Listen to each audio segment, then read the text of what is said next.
Bonjour à tous, un nouvel épisode consacré aujourd'hui à l'étude des principes budgétaires. Alors un premier épisode de présentation générale, puisqu'en effet plusieurs vidéos à venir vont nous permettre d'étudier ces différents principes budgétaires, à savoir ces principes qui encadrent l'élaboration, l'examen, l'adoption, voire l'exécution des budgets publics. Principalement, ces épisodes seront centrés sur ces principes tels qu'ils sont appliqués au budget de l'État, mais en tant que de besoin,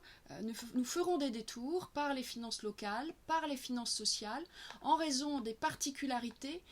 qui s'appliquent à ces principes budgétaires, en raison des particularités que présentent ces principes appliqués aux budgets locaux et au budget de la sécurité sociale. Alors une présentation générale ici de ces principes, un petit peu le moyen pour vous de naviguer au travers des épisodes à venir pour découvrir 6 principes budgétaires que sont successivement le principe d'annualité budgétaire, à savoir la nécessité d'avoir un budget qui soit adopté chaque année pour une année,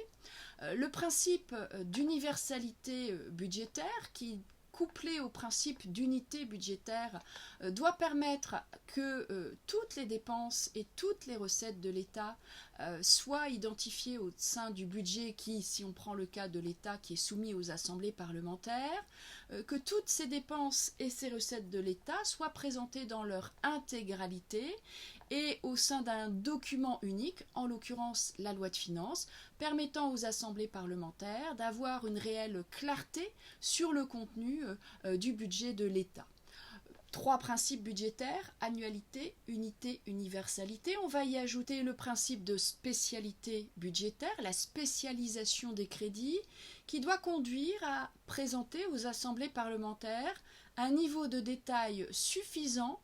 dans la présentation des crédits. Il s'agit finalement de demander aux parlementaires de se prononcer sur ce que seront les dépenses de l'État avec un niveau de détail suffisant, lui permettant finalement de voter la loi de finances en toute connaissance de cause et de bien comprendre finalement quelles sont les politiques publiques ciblées par le gouvernement lorsqu'il présente ce projet de loi de finances et la répartition des crédits qui est indiqué. S'y ajoute le principe d'équilibre du budget de l'État, l'équilibre des budgets publics.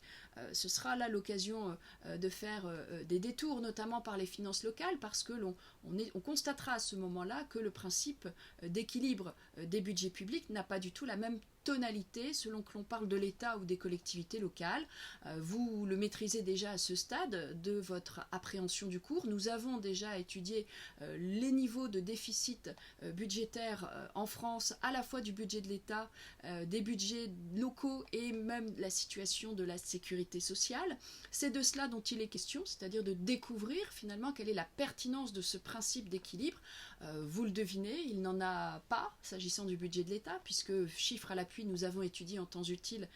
que le budget de l'État était depuis les années 1970 systématiquement en déficit. En revanche, il a une tonalité importante pour les budgets locaux, puisque nous avons déjà vu en étudiant les premières ébauches de ce que vous aviez à maîtriser concernant les finances locales, eh bien que les budgets des collectivités locales étaient censés être en équilibre et que même une procédure de rétablissement de l'équilibre des budgets locaux faisant intervenir les chambres régionales des comptes avait été mise en place pour s'assurer que ce principe d'équilibre soit respecté par les collectivités territoriales. Rien à voir donc,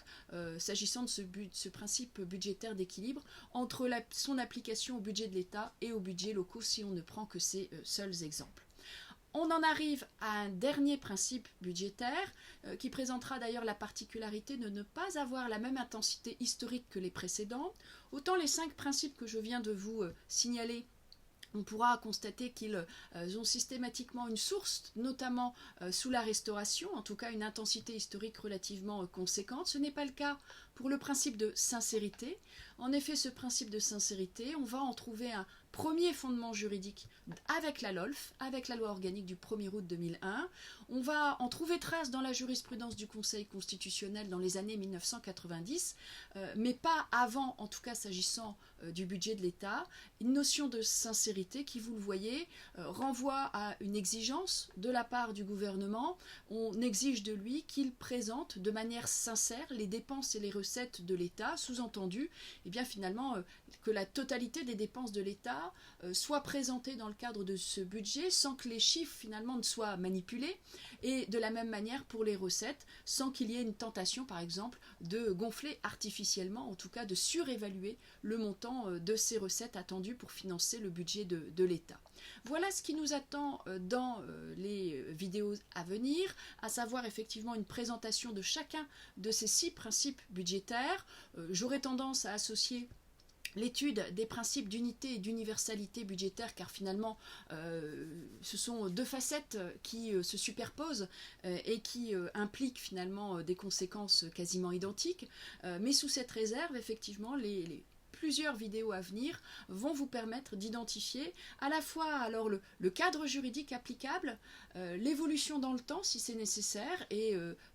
comment se traduit ce principe budgétaire dans le cadre de la LOLF désormais, la pratique de ces principes, le cadre, la pratique, et bien évidemment et également les exceptions, car enfin juriste que vous êtes maintenant, vous savez qu'à tout principe il existe des exceptions, et les principes budgétaires